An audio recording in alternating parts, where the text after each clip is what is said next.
Okay तो guys आप सभी के बीच एक बहुत ही बड़ा कन्फ्यूज़न है कि स्क्रूटनी अगर ऑनलाइन करते हैं तो उसमें क्या हमारा जो आंसर कॉपी है उसको रीचेक किया जाएगा या फिर OMR शीट जो होता है उसको रीचेक किया जाएगा। साथ में हम ये बताएंगे कि क्या आपका जो है स्क्रूटनी करने के बाद जो नंबर आया है, मान लीजिए कि आपका नंबर 30 आया है, ठीक है। अब आप सोच रहे हैं, आपके दिमाग में ये भी होगा कि अगर मेरा 30 आया है, स्क्रूटनी ऑनलाइन करेंगे तो ऐसा ना हो कि मेरा माइनस हो जाए, 30 से नीचे तो नहीं होगा।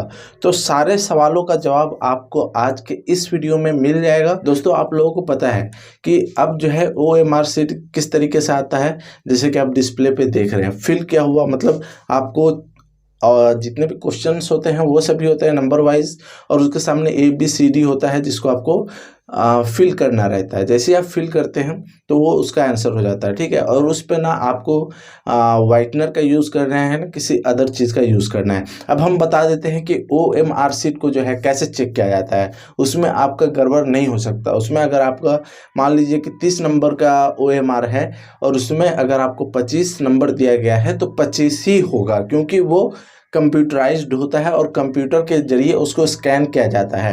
एक स्कैनर पे रख के उसको स्कैन किया जाता है कि किस तरीके से जो भी आपका जो क्वेश्चन होता है उसका आंसर जो है उस कंप्यूटर में पहले से प्रोग्राम्ड रहता है, और जैसे वो आपका OMR शीट जो आंसर दिए हैं वो जैसे ही उसके स्कैनर में डाला जाता है तो वो जस्ट 5 सेकेंड भी नहीं लगता उसको। आपका जितना भी मान लीजिए 30 नंबर का क्वेश्चन था, 30 क्वेश्चन था, तो उसमें से आपने कितना सही करेक्ट आंसर दिया है वो सारा उसमें प्रोग्राम्ड पहले से सिस्टम में रहता है। स्कैनर में डालते ही एक बार वो स्कैन करता है OMR को और आपका पूरा जो है स्कैन हो जाता है।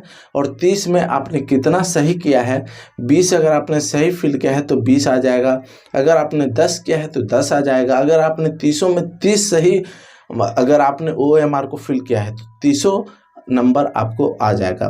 तो ये OMR का कन्फ्यूजन आपका क्लियर हो गया। अब हम बताते हैं आपको कि यहाँ पे रीचेक क्या होगा। रीचेक होगा आपका आंसर कॉपी। वो कैसे कि आंसर कॉपी चेक होता है, जैसे मान लीजिए कि आपने मैथ के लिए कर दिया स्क्रूटनी ऑनलाइन कि हमको मतलब आपका टारगेट था 80 और आया 60, तो अब आपका कॉपी रीचेक किया जाएगा मैथ का। अब मान लीजिए कि वो 60 आया तो वो कम नहीं होगा, ये ध्यान में रखिएगा।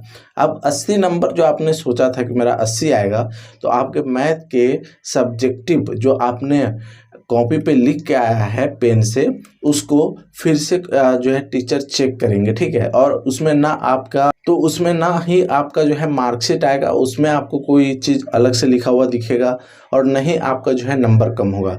अब जो आपका कॉपी रीचेक होगा तो उसमें क्या होता है कि मान लीजिए एज एग्जांपल कि मैथ का आपने दिया, स्क्रूटनी ऑनलाइन कर दिया। स्क्रूटनी ऑनलाइन जैसे ही किया तो वहाँ पे आपको 10 क्वेश्चन, मान लीजिए कि 10 क्वेश्चन का आंसर आपने दिया है। अब उसको चेक किया जाएगा। रीचेक में क्या होता है, चेक किया जाएगा उसको।